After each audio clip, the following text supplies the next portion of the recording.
El error que en realidad ha cometido Occidente es que, en lugar de darle apoyo a Israel, han intentado apaciguar a la multitud.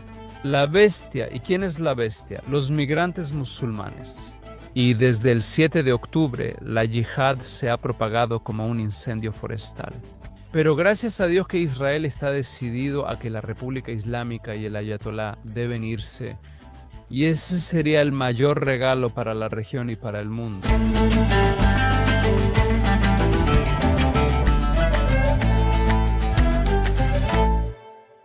Bienvenidos a otra edición de Al Shakalau Sadlana. Soy Dan Diker y mi copresentador Khalid Abutaime está de vacaciones y tenemos una edición especial. En un momento dramático de la historia de Medio Oriente y un invitado muy especial y me atrevo a decir un muy buen amigo, Mossab Hassan Yusuf, el príncipe verde, hijo de Hamas, uno de los grandes comentaristas y pensadores sobre temas de Medio Oriente y asuntos globales. Qué placer tenerte aquí, Mossab, para analizar realmente un Medio Oriente al borde de una verdadera crisis. Me refiero a una detonación realmente seria. Después de lo que llamamos la cumbre sorpresa entre el presidente Trump y el primer ministro Netanyahu. ¿Por qué? ¿Una cumbre sorpresa? No solo porque se reunieron entre Navidad y Año Nuevo. Los líderes no se reúnen esa semana. Es la única en que no lo hacen. Pero hay tantos temas peligrosos, difíciles, complejos y dramáticos ocurriendo en todo el Medio Oriente que afectan la existencia y el futuro de Israel. La ayuda de la nación al pueblo judío y los intereses vitales de Estados Unidos en el Medio Oriente, y me atrevería a decir el futuro del propio Medio Oriente. Creo que la gente, los analistas, los planificadores y los observadores realmente se sorprendieron por la alineación estratégica que parecía haber entre el presidente Trump y el primer ministro Netanyahu en dos temas principales de gran importancia para Israel. Uno es el régimen iraní, la Guardia Revolucionaria iraní, avanzando muy rápidamente en el desarrollo de cientos de misiles balísticos cada mes y declarando abiertamente que van a usarlos de nuevo cuando los tengan en el momento adecuado contra Israel, lo que sería la primera vez desde junio de 2025, cuando Estados Unidos e Israel atacaron no solo el programa de misiles balísticos, sino también el programa nuclear. Así que esa fue la primera coincidencia entre el presidente y el primer ministro, y la segunda, el presidente dijo, sobre Hamas en Gaza.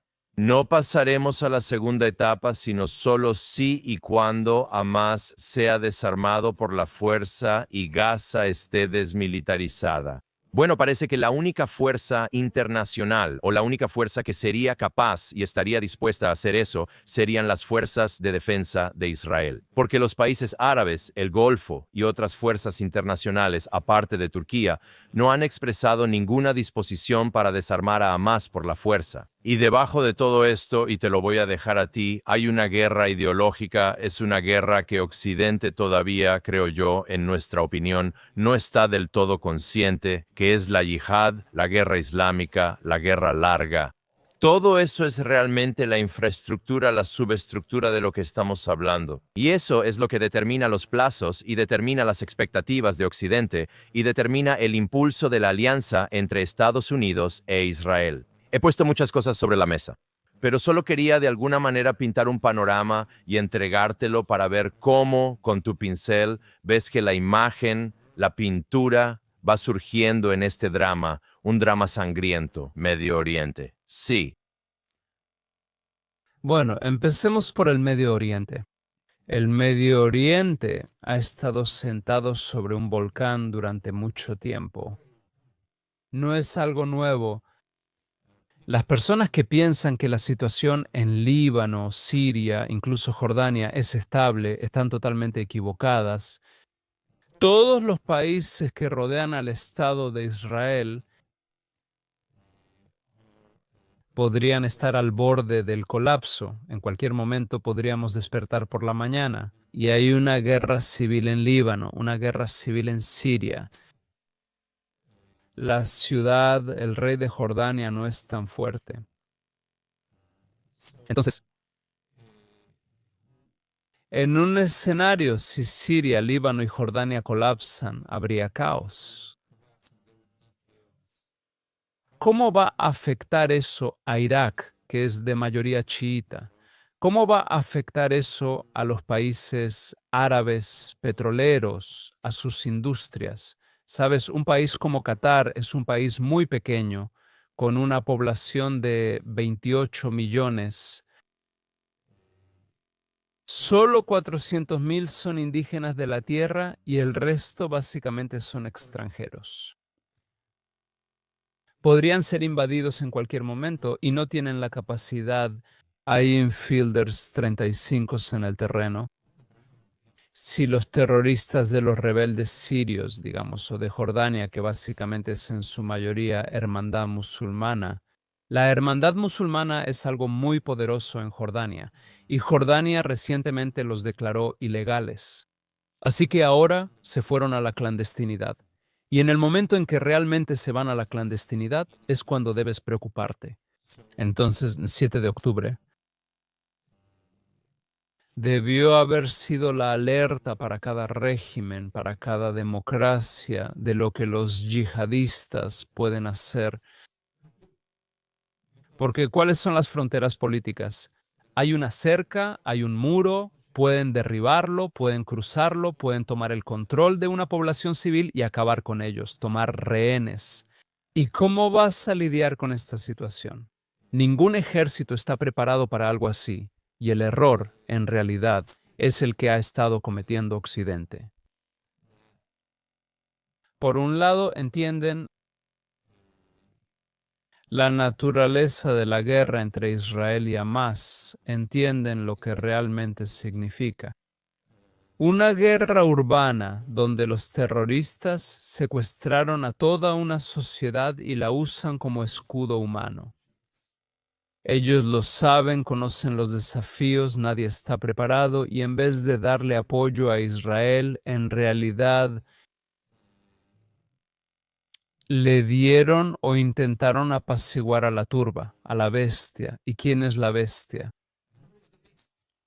Pero desafortunadamente los migrantes musulmanes que llegaron a Occidente estaban condicionados por las enseñanzas del Islam.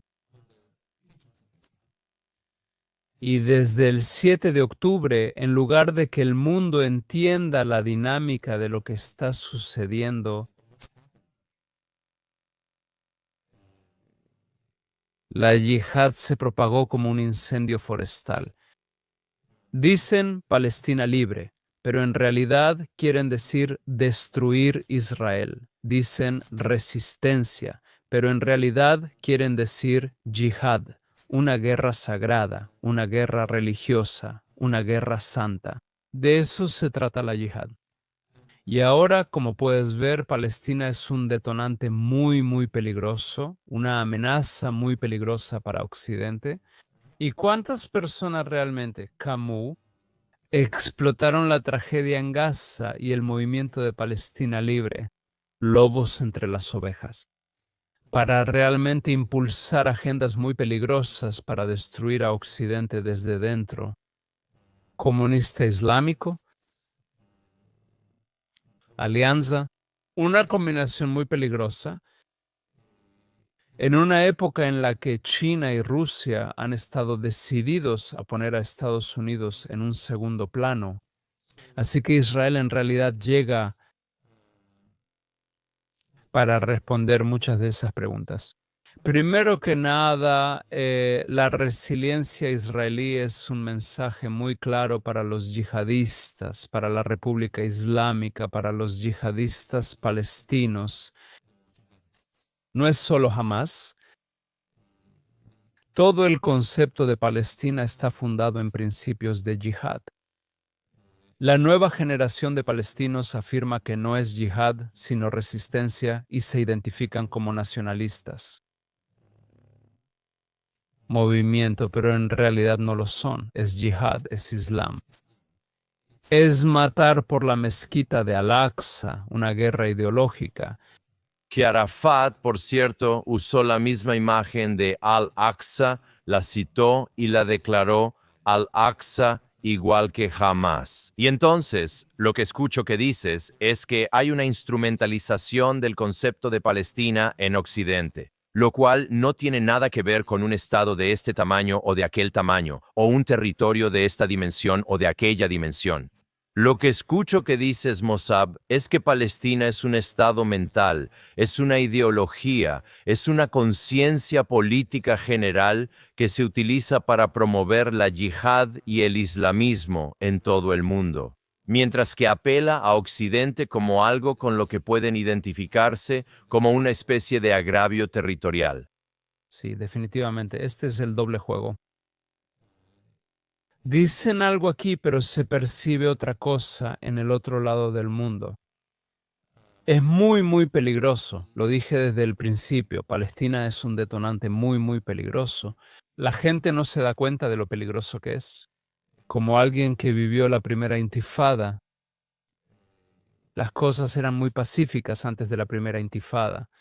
En el momento en que empiezan a gritar desde el río hasta el mar, intifada, intifada, las cosas se complicaron y han ido empeorando desde entonces, desde 1987. Y cuando empiezo a ver esto en Occidente, en ciudades occidentales como Nueva York, como Londres, como París, para mí, como alguien que vivió ahí, este fue el momento en el que no puedes tolerar semejante mentira. Cuanto más lo toleras, cuanto más intentas apaciguarlo, más va a crecer sobre ti. Al principio empiezan arrojando piedras, apuñalamientos, tiroteos, atentados suicidas. Luego, eventualmente 30 años después, o incluso mucho menos, se convierte en un genocidio al estilo del 7 de octubre o un intento de genocidio. Luego lo que viene después es destrucción. Ninguna democracia en el mundo toleraría esto. Pero volviendo a la región, todos están mirando a Israel y creo que Israel está en problemas, pero también creo que Israel es el país más fuerte, el más estable de la región. Sí, en la región sí hay desafíos. Hay violencia doméstica, desafortunadamente, por parte de los árabes israelíes que no muestran lealtad total a su bandera como ciudadanos israelíes. Tienen conflictos con respecto a su identidad. No saben si en realidad son palestinos o israelíes, aunque su ciudadanía es israelí. Así que este es un gran desafío para el Estado de Israel. Luego tenemos Gaza, luego tenemos Cisjordania y el doble juego de la autoridad palestina. Perdón por interrumpir, ¿cómo explicarías el doble juego de la autoridad palestina? ¿Cómo entendemos que la autoridad palestina se haga pasar por pacificadora o como socio para la paz? La alternativa a Hamas, la yihad islámica, pero en realidad no lo son. Creo que son más peligrosos que Hamas, al menos Hamas es muy claro. Ellos dicen, queremos destruir el Estado de Israel, no queremos la paz con Israel, no queremos reconocer a Israel. Sus agendas son muy claras, ¿sabes cómo tratar con ellos? Por eso el mundo llegó a la conclusión después del 7 de octubre de decir, está bien, tenemos que quitar a estos terroristas del poder. Pero la autoridad palestina tiene legitimidad, ha sido legitimada y sus tratos bajo la mesa financian el pago por matar. Y ahora vienen después de cuántos años, cuántas décadas de financiar asesinatos. Alabando a los shahids, el pueblo judío oró durante cientos de años, si no es que miles de años, diciendo, el próximo año en Jerusalén, el presidente de la Organización para la Liberación de Palestina de la Autoridad Palestina en ese momento, Arafat, decía, Al-Quds Rahin Shuhada bil Malayin, que significa algo así como, vamos a Jerusalén. Millones de asesinatos. Esto es lo que él estaba cantando, incluso unos días antes de morir, hasta la última hora. No es distinto a decir el diluvio de Al-Aqsa para Hamas. Exactamente. Así que bueno, ya sabes, puedes elaborar tus declaraciones políticas con mucho cuidado y parecer neutral y esperar un par de años antes de condenar los ataques de Hamás, esperando entre la hierba, ¿sabes? Viendo los desafíos que enfrenta Israel, en lugar de dar un paso al frente y decir, esto no nos representa, esto no es lo que somos, y lo que hizo Hamás estuvo mal. Y de hecho, asociarse con Israel si realmente fueran un socio para la paz. Imaginen si la autoridad palestina, en lugar de trabajar con Sudáfrica y algunas entidades extranjeras para condenar a Israel en el ámbito internacional como genocida, país cometiendo genocidio en Gaza, lo cual no es cierto, y la autoridad palestina, no, eso no es cierto. De hecho, Israel le está haciendo un favor a la autoridad palestina al eliminar a Hamás del poder, su peor y más acérrimo rival entre los palestinos. Ellos esperaron solo para explotar la situación creada después del 7 de octubre, en lugar de estar del lado de la verdad. ¿Qué tipo de socio para la paz eres tú? ¿Sabes? Viniste a la región, Israel te permitió regresar, según Oslo. No fue por una promesa de soberanía en absoluto. No se trataba de soberanía, se trataba de paz, y fallaste una y otra vez. Especialmente, de hecho, ¿qué nos llevó al punto de la destrucción de Gaza si no fue la autoridad palestina? ¿Sabes? Cuando perdieron el control sobre la franja de Gaza en 2007, si no fuera por su corrupción, si no fuera por su pereza, si no fuera por su doble juego que juegan con todos, jamás habría llegado al poder, pero ellos le dieron la oportunidad a Hamás y ahora siguen jugando el mismo juego. Hussein Sheikh y todos estos líderes de la autoridad palestina llegan con sus séquitos sangrando la economía, mientras la gente no tiene ingresos, no tiene trabajos, no tiene salarios. Su economía está al borde del colapso, pero ellos viven una vida de lujo. Así que ahora están repitiendo lo mismo. Y mañana, cuando la economía colapse, van a utilizar la crisis como arma hacia la Organización Mundial de la Salud, Israel, hacia Israel, otra intifada. Así que no son de confianza y este doble juego hace que no veas su verdadera cara. De hecho, prefiero tratar con Hamás o tratar con extremistas que básicamente son claros y obvios. Sabes cómo tratar con ellos cuando llegas a un punto. Eso es todo. Después del 7 de octubre, el uso de la fuerza era la única opción sobre la mesa, pero ahora mismo nadie puede usar la fuerza contra la autoridad palestina. Aunque han estado exportando adoctrinamiento lleno de odio, terrorismo, sin olvidar su campaña diplomática global para difamar a Israel, lo cual en sí mismo es una especie de yihad, ¿no? por supuesto, básicamente es una yihad social y política. No inició el 7 de octubre. Ahora, las acusaciones de apartheid, genocidio, limpieza étnica y ocupación han sido promovidas durante casi 2 décadas por la autoridad palestina. Financiado por la autoridad palestina, que creó una generación de occidentales que realmente creen que Israel es un estado de apartheid, aunque la autoridad palestina sabe que el muro y la valla fueron el resultado de los ataques suicidas durante la Segunda Intifada, no fue racismo, no fue un tema de apartheid. Pero la autoridad palestina no está del lado de la verdad para decir, ya sabes, estos son nuestros derechos. Por ejemplo, si realmente tuvieran agendas, pero no tienen ninguna agenda, solo quieren difamar a Israel, deslegitimar a Israel, y así es como han estado ganando legitimidad. Es increíble que con la masacre del 7 de octubre, violaciones, torturas, secuestro de cientos y cientos de personas, que la hermandad musulmana Hamas, el precursor de Al-Qaeda, haya podido convencer a muchos jóvenes en Estados Unidos e incluso a la mayoría de que Hamas tiene razón, que Hamas es legítimo, que la causa palestina es mucho más legítima que la de Israel, y me parece una inversión extraordinaria de la legitimidad.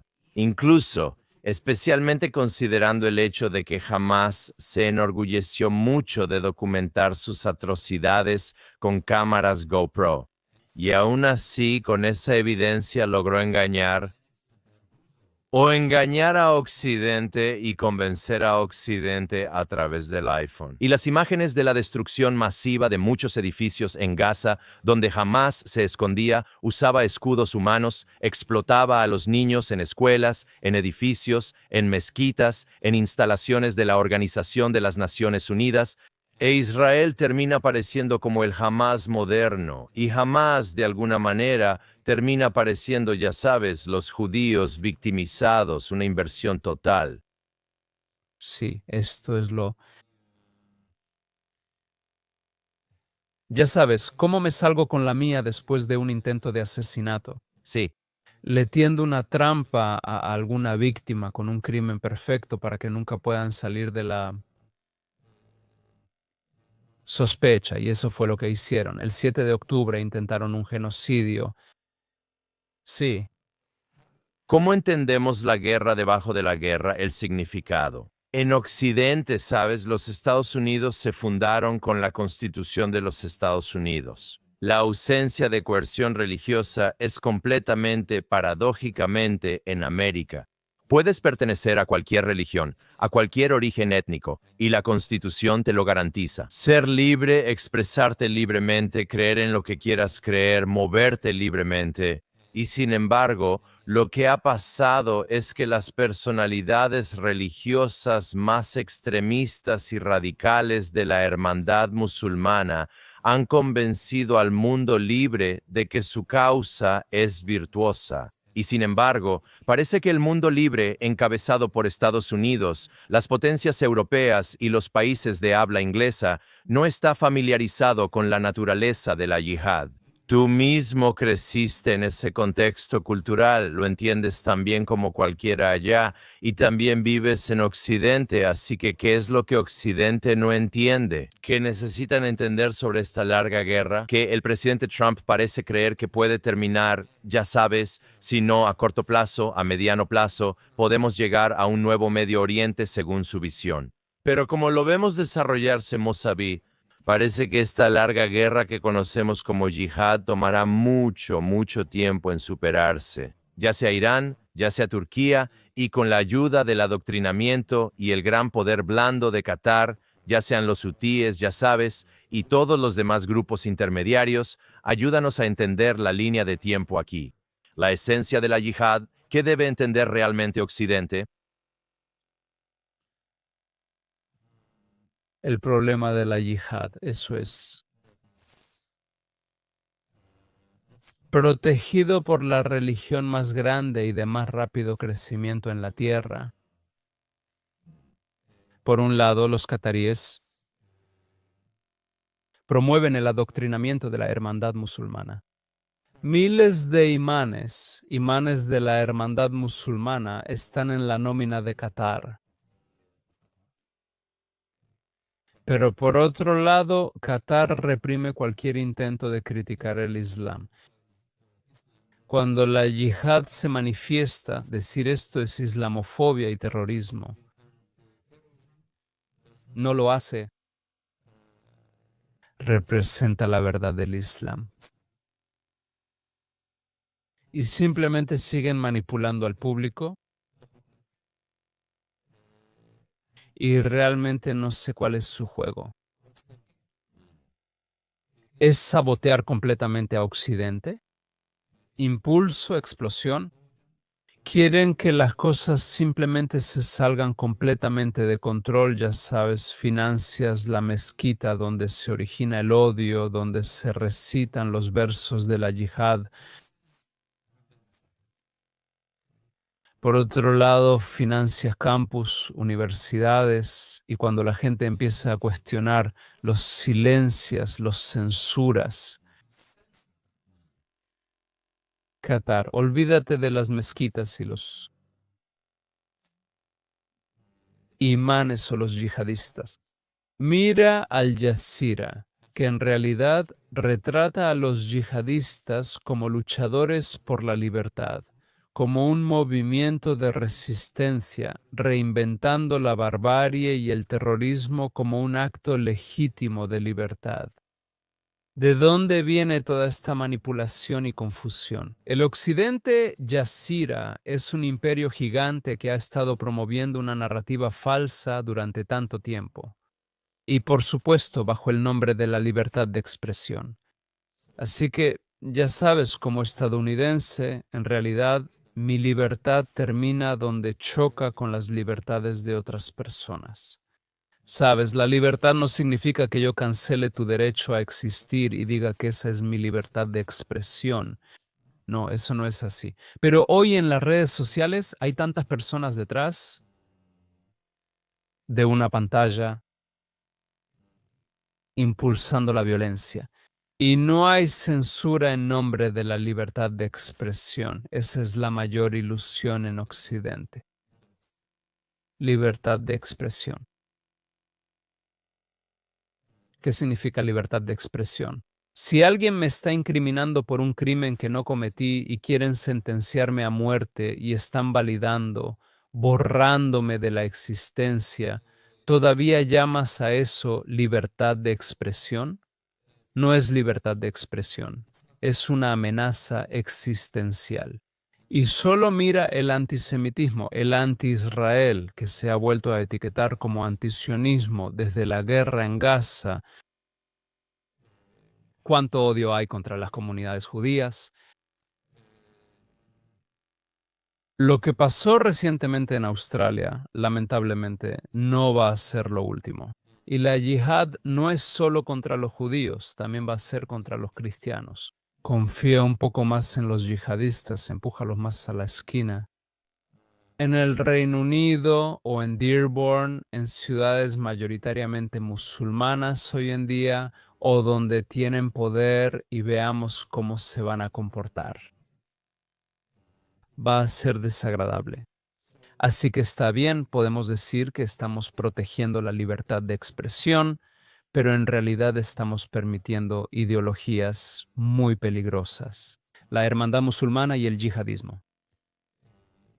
Palestinianismo, victimismo.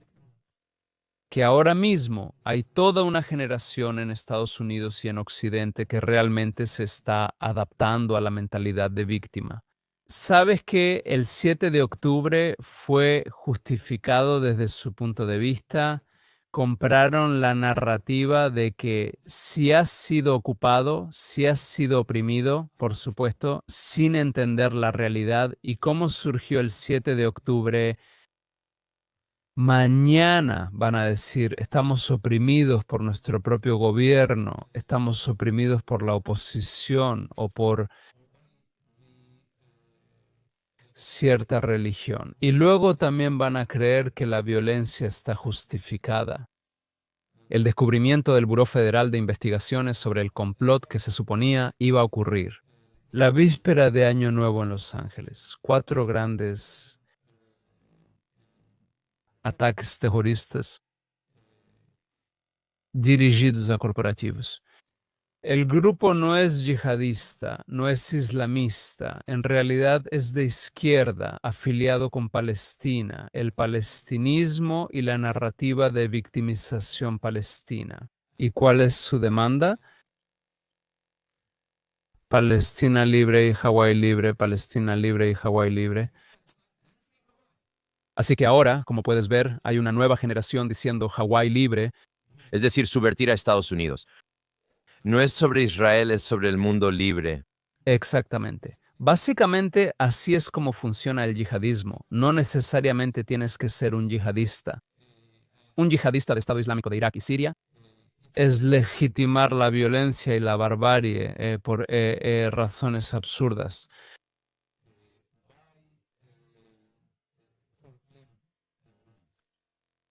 Y todos se están volviendo víctimas. Y mientras más cosas explotan, más se sienten victimizados y más se enciende la sed de sangre.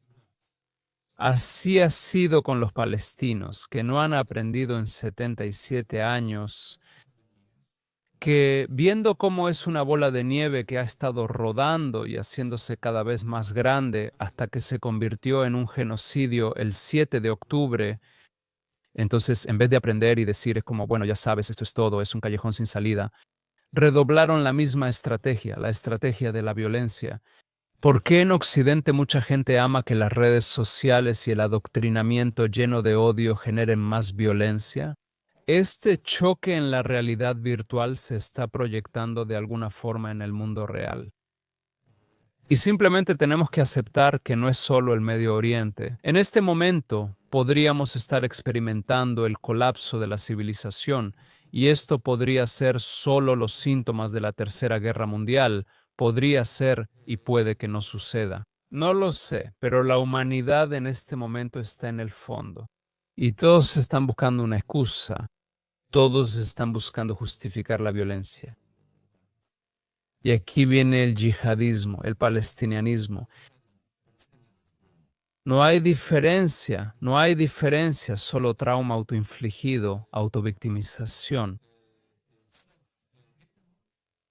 Luego, después de eso, la persona o el grupo creen que tienen el derecho de actuar en consecuencia, de resistir. ¿Qué significa eso siquiera? ¿Y cuál es el límite de la resistencia? ¿Hay algún protocolo? Lo vimos claramente el 7 de octubre. Secuestraron a los niños pequeños, violaron a mujeres, mataron toda forma de vida. Así que cualquiera puede decir que es resistencia. Soy palestino y odio a mi gobierno y odio a esta corporación. Y ahora quiero comprar armas y convertirme en un luchador por la libertad. Esta es la invasión que me preocupa y no se limita solo al yihadismo, pero el yihadismo es el espíritu de la violencia, es el espíritu de la conquista.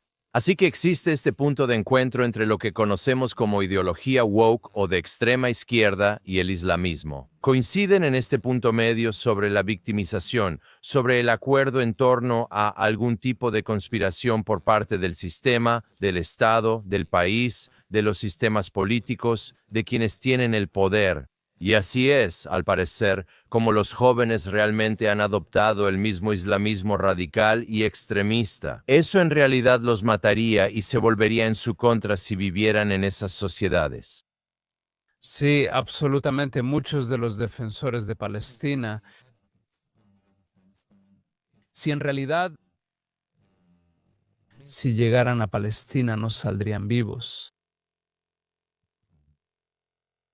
Bueno, hay mucho que aprender y mucho trabajo por hacer. Y siempre es arriesgado ofrecer una receta, ofrecer una solución, ofrecer una dirección para pensar. Pero esto es que, juntos, y ha sido de mucha ayuda al enseñarnos y ayudarnos a entender cómo pensar como personas de Medio Oriente y responder como personas de Medio Oriente. Eso es lo que intentamos hacer en el JCFA, pensar como la región que nos alberga en lugar de pensar como occidentales. Sobre las culturas de Medio Oriente, sobre las ideologías de Medio Oriente y sobre la yihad de Medio Oriente.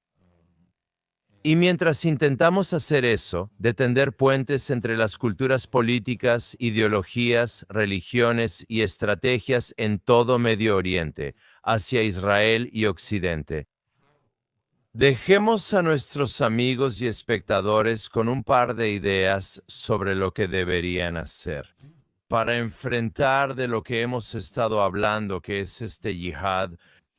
Porque si no lo hacemos, si no enfrentamos las bases ideológicas de las guerras en las que nos encontramos, y nos encontramos en muchas guerras en todo el Medio Oriente, ya llegó a Occidente. Algunos dicen que será el siguiente, pero Occidente es ahora.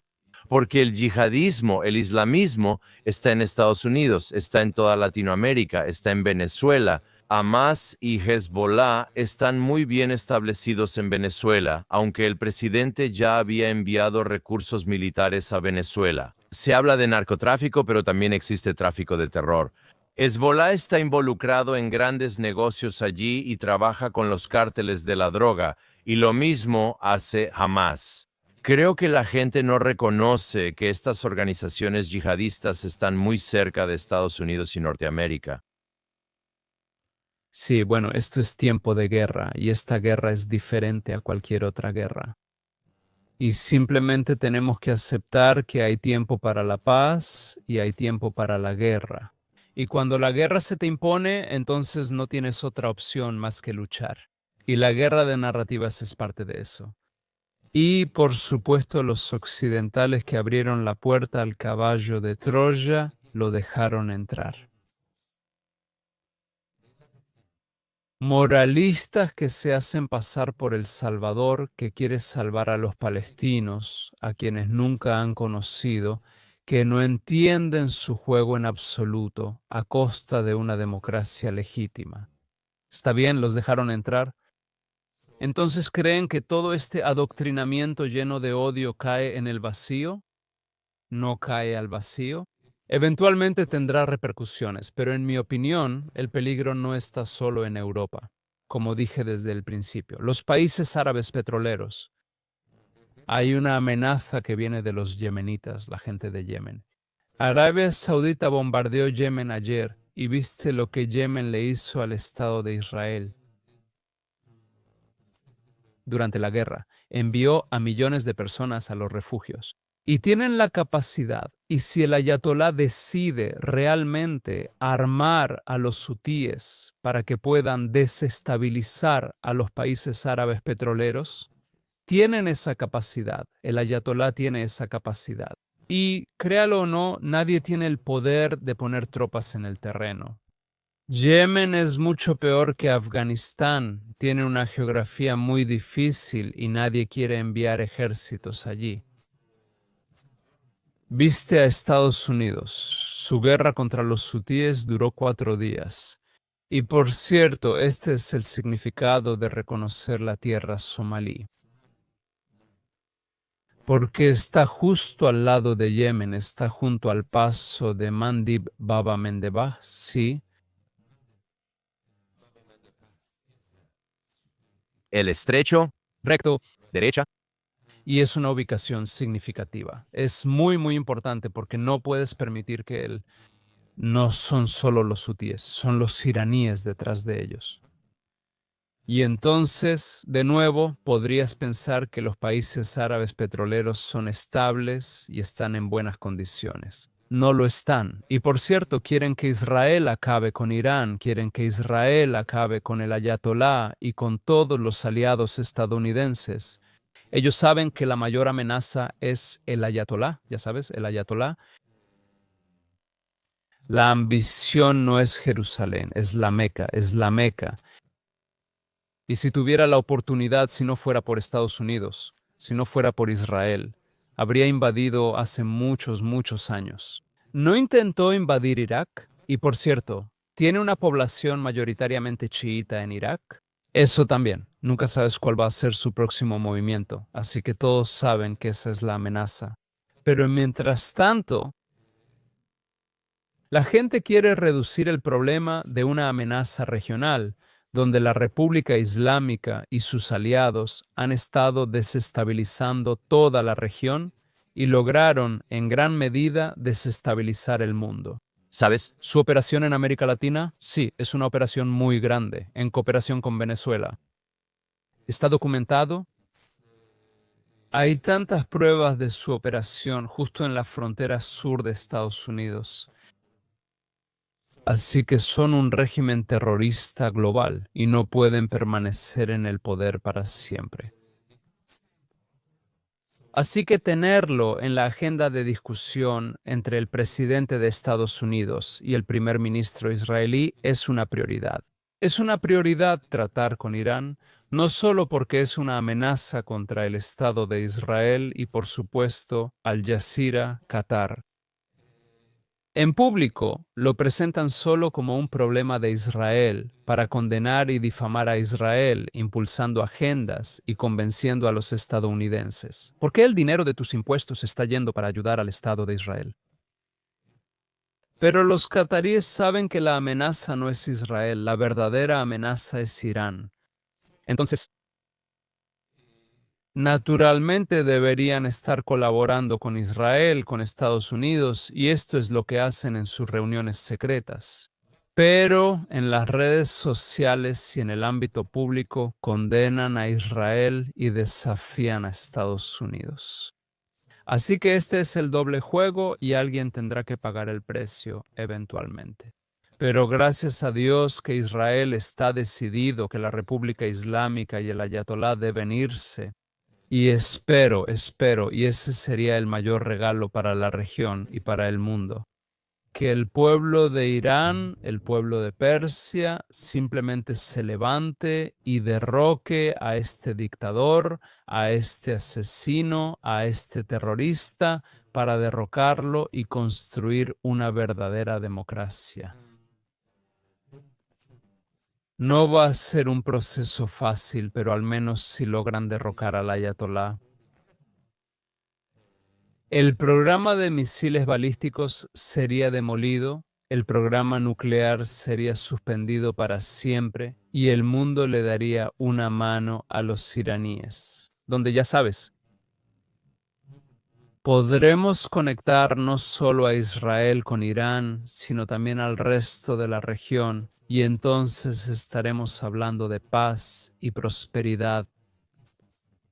Pero por ahora no podemos esconder la cabeza en la arena y decir que no existe una amenaza iraní. No, sí la hay. La amenaza existe y no es solo contra el Estado de Israel, es contra toda la región, es contra la seguridad global.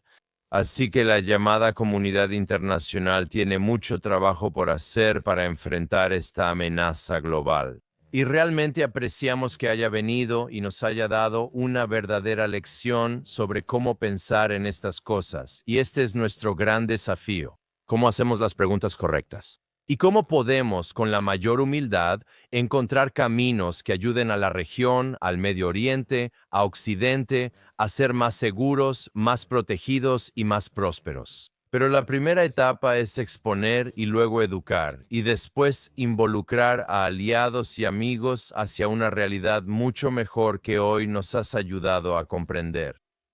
Mossab Hassan Yusuf, el Príncipe Verde, mi querido amigo, gracias por ser nuestro invitado muy especial en esta edición especial de Al-Ashakal al-Sadlana. Nuestro Medio Oriente es realmente nuestro, debemos mejorarlo juntos. Gracias por eso. Gracias por unirse, es una gran discusión.